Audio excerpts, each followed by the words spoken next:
അറിയാതെ അവർ ആ കുഴിയിലേക്ക് വീണുപോയി. അപ്പോൾ അത് വലിയൊരാളുള്ള ഒരു പൊട്ടക്കുഴിയാണ്, വലിയൊരു ഗർത്തമായിരുന്നു. അപ്പോൾ ആ കുഴിക്കകത്തെല്ലാം ആ കുറച്ച് തവളകൾ വീണുപോയി. സാധാരണ കുഴിയിൽ തവളകൾ വീണ് കഴിഞ്ഞാൽ എന്താ ചെയ്യുക? അവർ ചാടും, മുകളിലേക്ക് കയറാനായിട്ട് ചാടും. ഈ തവളകൾ അത് തന്നെയാണ് ചെയ്തത്. ഈ തവളകൾ മുകളിലേക്ക് കയറാൻ വേണ്ടിയിട്ട് ഇങ്ങനെ ചാടി. അപ്പോൾ മുകളിലുള്ള തവളകളെല്ലാം ആ വലിയ കുഴിയുടെ ചുറ്റും അവരിങ്ങനെ കൂടി നിന്ന്, നിങ്ങൾ കയറി വാ, ഞങ്ങളിവിടെ ഉണ്ട്, ചാടിക്കൊള്ളാൻ പറയുകയാണ്.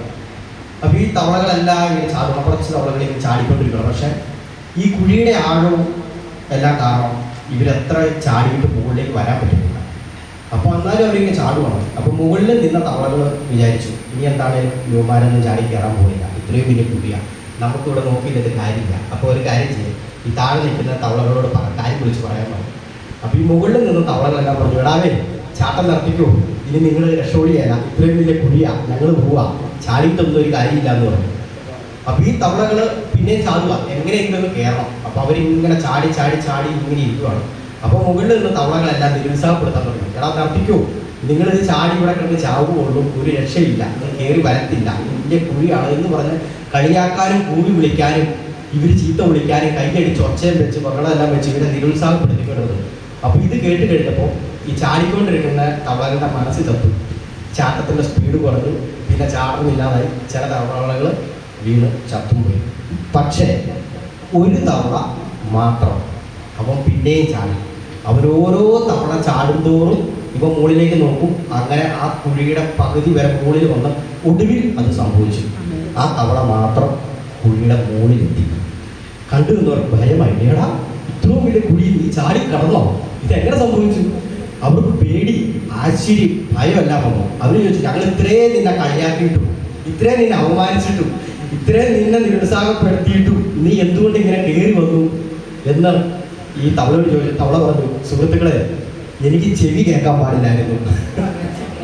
മനസ്സിലോ, ഞാൻ വിചാരിച്ചു നീ കയറി വാ, നീ ചാടി വാ, ഞങ്ങളിവിടെ ഉണ്ട് എന്ന് നിങ്ങളെന്നെ പ്രോത്സാഹിപ്പിക്കുകയാണെന്നാണ് ഞാൻ വിചാരിച്ചുകൊണ്ടിരുന്നത്. സത്യത്തിൽ എനിക്ക് ചെവി കേൾക്കാൻ വരാറുണ്ട്. നിങ്ങൾ എന്താ ചെയ്തതെന്ന് ചോദിച്ചപ്പോഴാണ് ഇവർക്ക് കാര്യം മനസ്സിലായത്. ഞാനൊരു ദൂത് പറയട്ടെ, ജീവിതത്തിൻ്റെ പ്രതിസന്ധികളിൽ ഒറ്റയ്ക്ക് നാം പോരാടുമ്പോൾ കൂടെ നിന്നവർ നമ്മുടെ കൂടെ ഇല്ലായിരിക്കാം, അവർ നമ്മളെ അപമാനിക്കാം, നമ്മളെ കളിയാക്കാം, നമ്മളെ ഒറ്റയ്ക്ക് വിട്ടേച്ചു പോയേക്കാം. പക്ഷേ നമ്മളുടെ ദൗത്യം കർത്താവ് നമ്മളെ ഏൽപ്പിച്ച ആ ദൗത്യത്തിന് വേണ്ടി നമ്മൾ നിരന്തരം പ്രയത്നിച്ചുകൊണ്ടിരിക്കുക. ഏത് പ്രതിസന്ധികൾ വന്നാലും, ആരൊക്കെ നിങ്ങൾ അപമാനിച്ചാലും, ആരൊക്കെ നിന്ദിച്ചാലും, എത്രയൊക്കെ നിങ്ങളെ കളിയാക്കിയാലും ദൈവം നിങ്ങളുടെ കൂടെയുണ്ടെങ്കിൽ നിങ്ങളെ പരാജയപ്പെടുത്തുവാൻ ലോകത്തൊരു ശക്തിക്കുമാവില്ല എന്നുള്ളതാണ് സത്യം. യോസേഫിന്റെ പൊട്ടക്കുഴിയുടെ അടിയിലേക്ക് ചവിട്ടി താത്തപ്പെട്ടു, കാരാഗ്രഹത്തിലേക്ക് വലിച്ചെറിയപ്പെട്ടു. എന്നാൽ സ്വർഗത്തിലെ ദൈവം മിസ്രയീമിലെ സിംഹാസനത്തിൽ ആയിരിക്കണമെന്നൊരു പേരെഴുതി വെച്ചിട്ടുണ്ടോ, ആ പേരാണ് യോസേഫ്. അതാരെക്കൊണ്ട് തടയാൻ പറ്റും? ആരെക്കൊണ്ട് തടയാൻ പറ്റില്ല. ഇന്ന് നിങ്ങൾ ഏത് പ്രതിസന്ധിയിൽ വന്നാലും, ആരൊക്കെ നിങ്ങൾ കളിയാക്കിയാലും, നിങ്ങൾ അപമാനിച്ചാലും, നിങ്ങൾ ആ കുഴിയിൽ നിന്ന് വരത്തില്ല, നിങ്ങൾ വിജയിക്കത്തില്ല, നിങ്ങൾ നശിച്ചു പോകും. എന്തൊക്കെ പറഞ്ഞാലും നിങ്ങളൊന്നും പറയാൻ പോകരുത്. പ്രാർത്ഥിക്കുക, പ്രയത്നിക്കുക.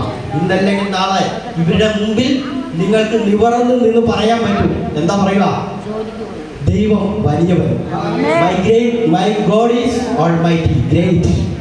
എന്റെ ദൈവം വിശ്വസ്തൻ എന്ന് നിങ്ങൾക്ക് പറയാൻ പറ്റണം. സ്തോത്രം. ഈ കഥ കുട്ടികളെല്ലാം കേട്ടല്ലോ. Okay, thank you.